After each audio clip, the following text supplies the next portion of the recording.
sebetulnya bukan hanya soal itu. Di lain soal yang terkait dengan buruh adalah soal diseludupkannya undang-undang mineral ke dalam Omnibus Law. Sehingga pengusaha tambang masa konsesinya sudah nyaris habis 30 tahun dan harusnya dikembalikan ke negara, tiba-tiba dapat perpanjangan 2 kali 10 tahun, 20 tahun. Nilai konsesi ini ratusan miliar dolar. Harusnya negara yang dapat ini otomatis itu karena setelah 30 tahun. Tetapi mereka membayar, menyogok para pejabat, ketua umum partai, DPR, pemerintah, supaya ngegolin undang-undang Omnibus Law itu. Karena undang-undang yang buat mereka daging adalah undang-undang mineral ini.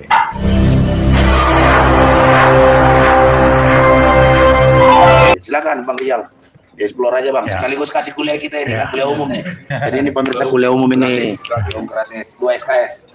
Dan terima kasih teman-teman dari 14 federasi buruh, 15 ketua umumnya Pak Jumhur Hidayat, salah satu yang nggak mungkin lah jadi ketua umum SPSI kecuali dengan izin Tuhan. Amin. Jadi ketua umum organisasi buruh yang sangat besar dan hadir hampir di setiap kabupaten di Indonesia. Ada juga Rudi, ya. Ada Mbak Narti, teman seperjuangan saya lama sejak zaman Pak Harto. The Queen of Long March, Bandung Jakarta, kawan-kawan federasi semua. Terima kasih atas kehadirannya. Saya terharu, teman-teman udah berjuang sekian lama, lewat berkali-kali aksi, protes dan sebagainya, dan nyaris dihadapi dengan tutup telinga, tutup mata, dan tutup hati. Nah, rencana untuk melakukan judicial review hari Kamis besok di Mahkamah Konstitusi, mudah-mudahan akan jadi titik balik. Amin.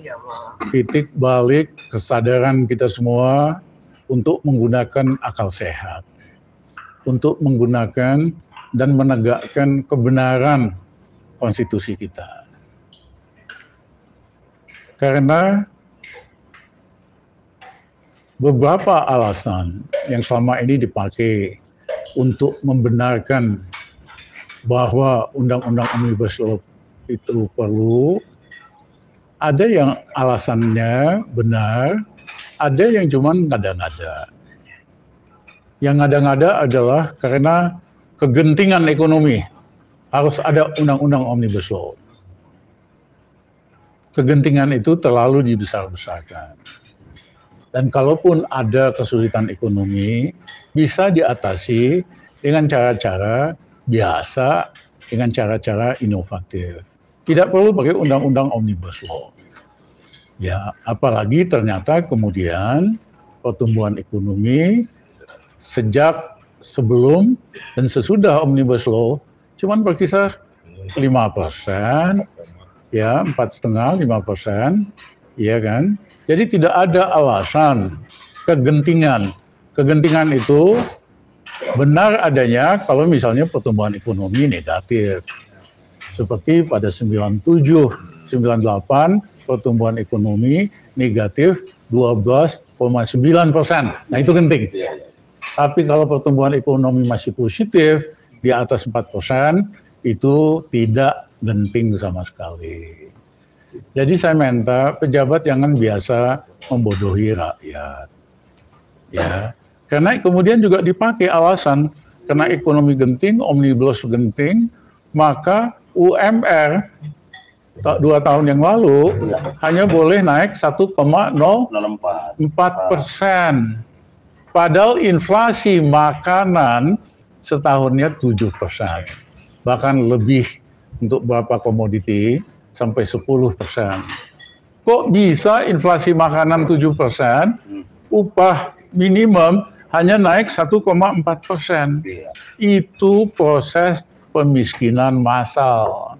Itu ngajak buruh dari tadinya lumayan menjadi lebih miskin.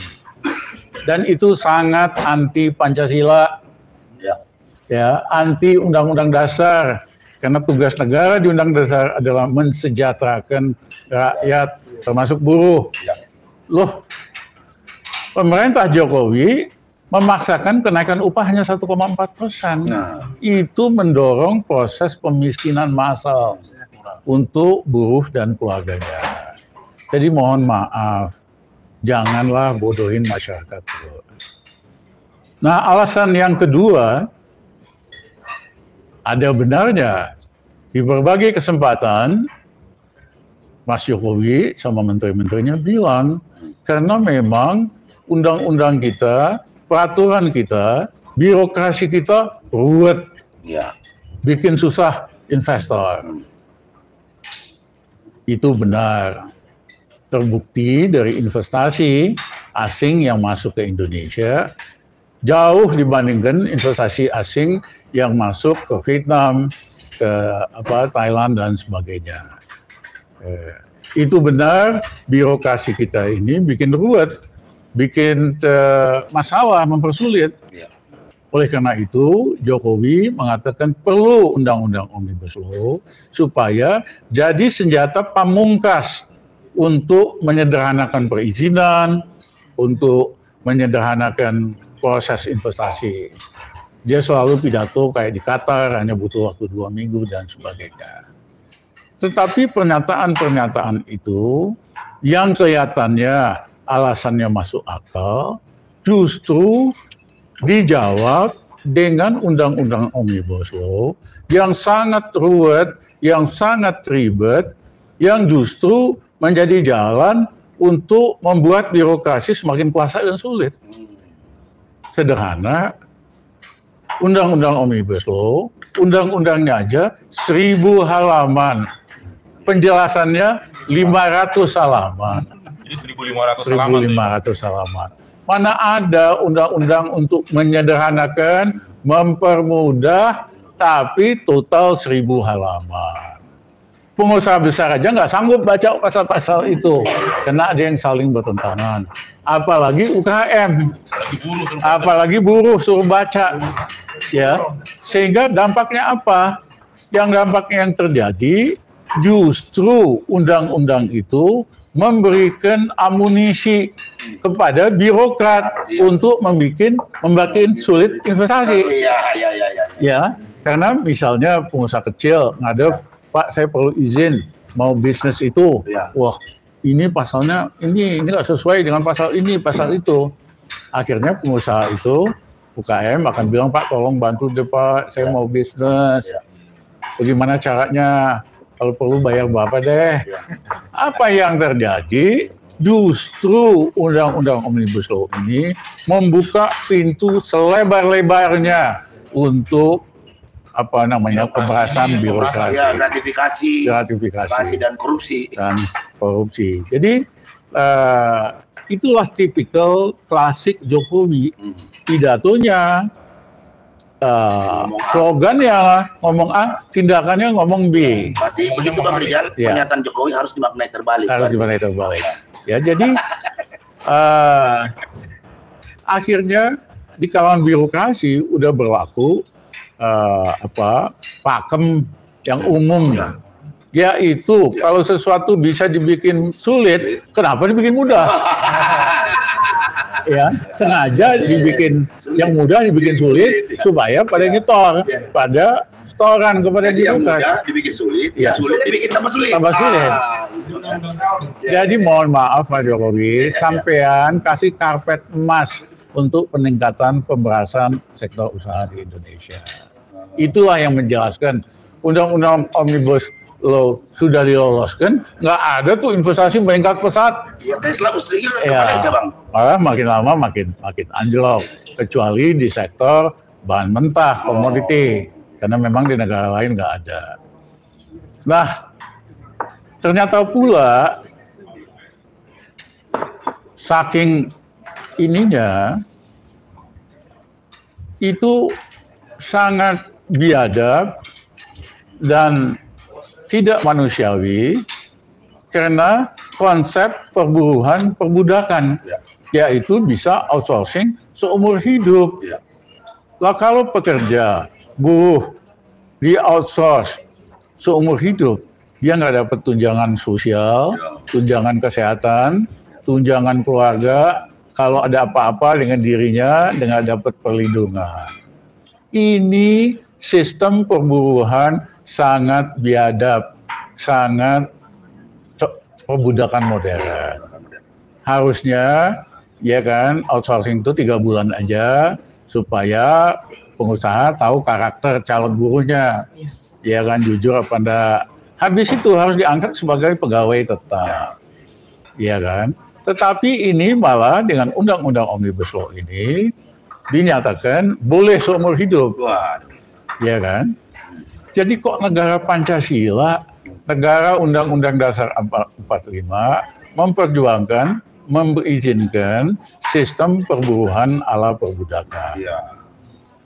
Nah, yang kedua Undang-Undang Omnibus Law ini membuat manfaat dari untuk buruh berkurang. Masa cuti, masa pesangon, masa pensiun, dan sebagainya, dan sebagainya. Dikurangi, bukannya ditambahkan. Padahal Mas Jokowi, mohon maaf, sampai harus belajar lebih banyak.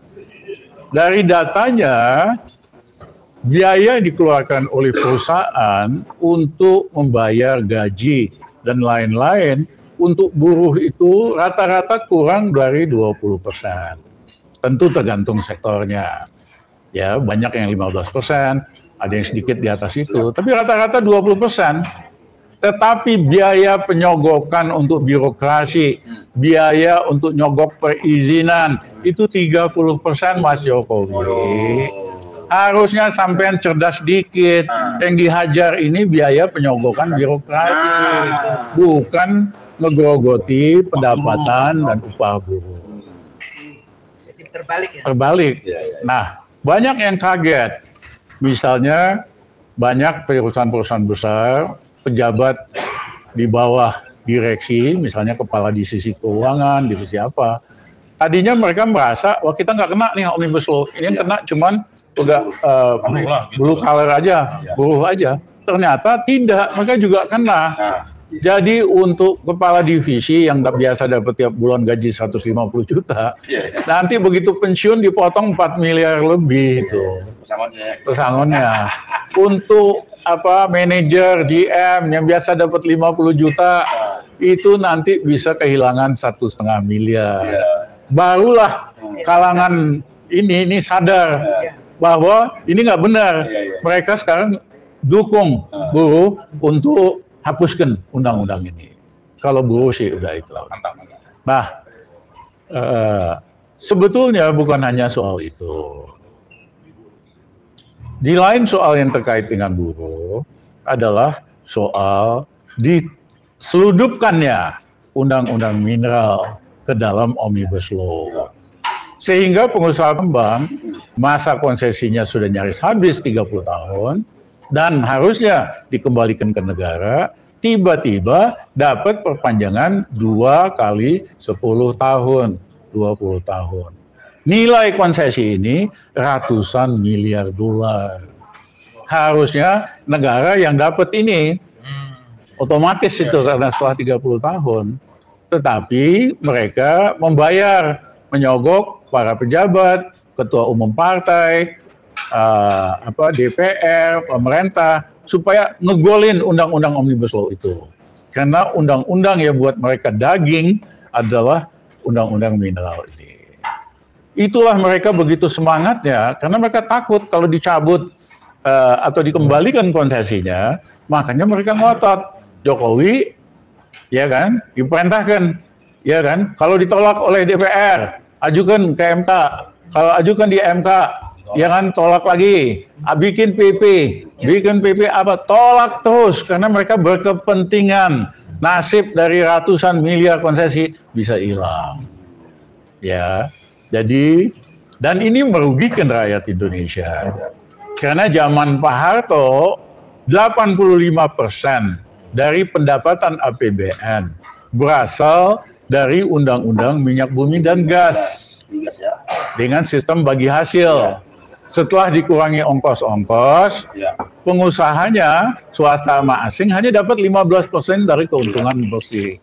85%-nya masuk negara, menjadi 80% penerima negara. Itulah kenapa Pak Harto bisa membiayai SD Inpres, Pasar Inpres, Puskesmas, lain-lain. Nah hari ini betul-betul diserahkan kepada oligarki.